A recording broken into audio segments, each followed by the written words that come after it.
Ngayon po ay June 29 at ginugunita po natin ang dakilang kapistahan ni na San Pedro at San Pablo, mga apostol, at ang mabuting balita ng Panginoon ayon kay San Juan. Papuri sa iyo, Panginoon. Pagkakain nila, tinanong ni Jesus si Simon Pedro, "Simon, anak ni Juan, mahal mo ba ako ng higit kaysa mga ito?" "Opo, Panginoon, alam ninyong mahal ko kayo." Tugon niya. Sinabi sa kanya ni Jesus, "Pakainin mo ang aking mga maliliit na tupa." Muli siyang tinanong ni Jesus, "Simon, anak ni Juan, mahal mo ba ako?" Sumagot si Pedro, "Opo, Panginoon, alam ninyong mahal ko kayo." Sabi ni Jesus, "Alagaan mo ang aking mga tupa." Pangatlong ulit na tinanong siya ni Jesus, "Simon, anak ni Juan, mahal mo ba ako?" Nalungkot si Pedro sapagkat 3 beses siyang tinanong ng mahal mo ba ako? At sumagot siya, "Panginoon, alam po ninyo ang lahat ng bagay. Alam ninyong mahal ko kayo." Sinabi sa kanya ni Jesus, "Pakainin mo ang aking mga tupa." Tandaan mo, noong bata ka pa, ikaw ang nagbibihis sa iyong sarili at pumupunta ka kung saan mo gusto. Ngunit pagtanda mo, iuunat mo ang iyong mga kamay at iba ang magbibihis sa iyo at dadalhin ka sa lugar na di mo gusto. Sinabi niya ito upang ipahiwatig kung paanong mamamatay si Pedro at kung paano niyang parangalan ng Diyos. Pagkatapos, sinabi sa kanya ni Jesus, "Sumunod ka sa akin." Ang mabuting balita ng ating Panginoon, pinupuri ka namin, Panginoong Hesukristo.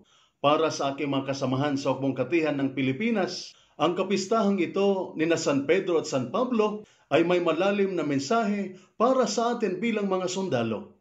Mula sa buhay ng 2 dakilang apostol at banal, ay may mga aral at inspirasyon na maaari nating dalhin sa ating paglilingkod sa bayan. Una, pananampalataya at pagtitiwala. Sina San Pedro at San Pablo ay mga halimbawa ng mga taong may matibay na pananampalataya sa Diyos at sa Kanyang plano. Sa kabila ng mga pagsubok at hamon, nananatili silang matatag at nagtitiwala sa kapangyarihan ng Diyos. Bilang mga sundalo, mahalagang magkaroon din tayo ng pananampalataya at tiwala sa ating misyon at sa kapangyarihan ng Diyos na nagbibigay sa atin ng gabay at lakas. Pangalawa, tapang at katatagan. Si San Pedro at si San Pablo ay nagpapakita ng tapang at katatagan sa harap ng mga pagsubok at panganib. Sila ay hindi natakot na ipahayag ang kanilang pananampalataya at ipagtanggol ang mga prinsipyong kanilang pinaniniwalaan. Bilang mga sundalo, tayo rin ay tinawag na maging matapang at matatag sa pagharap sa mga hamon at panganib sa ating tungkulin. Pangatlo, pagkakaisa at pakikipagtulungan. Si San Pedro at si San Pablo ay nagtrabaho ng magkasama para sa ikabubuti ng simbahan. Sa kabila ng kanilang pagkakaiba, sila ay nagkakaisa upang isulong ang layunin ng Panginoon. Bilang mga sundalo, ang pagkakaisa at pakikipagtulungan ay mga mahalagang virtues para sa ating tagumpay. Sa pamamagitan ng pagtutulungan at pagkakaisa, mas malaki ang ating magawa at mas matatag ang ating puwersa. Pang-apat, pag-alay at pagmamahal sa bayan. Si San Pedro at si San Pablo ay nag-alay ng kanilang sarili para sa ikabubuti ng iba.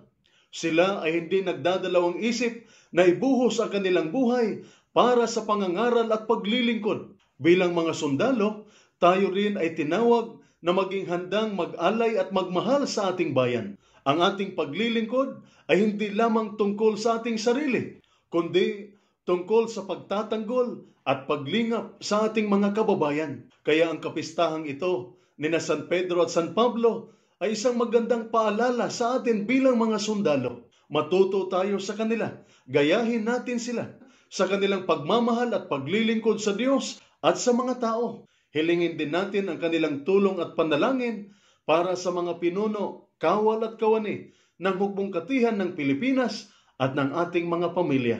Ito po ang salita ng Diyos, ang ating gabay. Let us pray. Lord God, Almighty Father, Creator of mankind and author of peace, those who take refuge in you will be glad and forever will shout for joy. Protect our soldiers as they discharge their duties. Protect them with the shield of your strength and keep them safe from all evil and harm. Grant them courage and hope. May they ever experience your firm support, gentle love, and compassionate healing. Be their constant companion and the refuge in every adversity. Be their power and protector, leading them from darkness to light.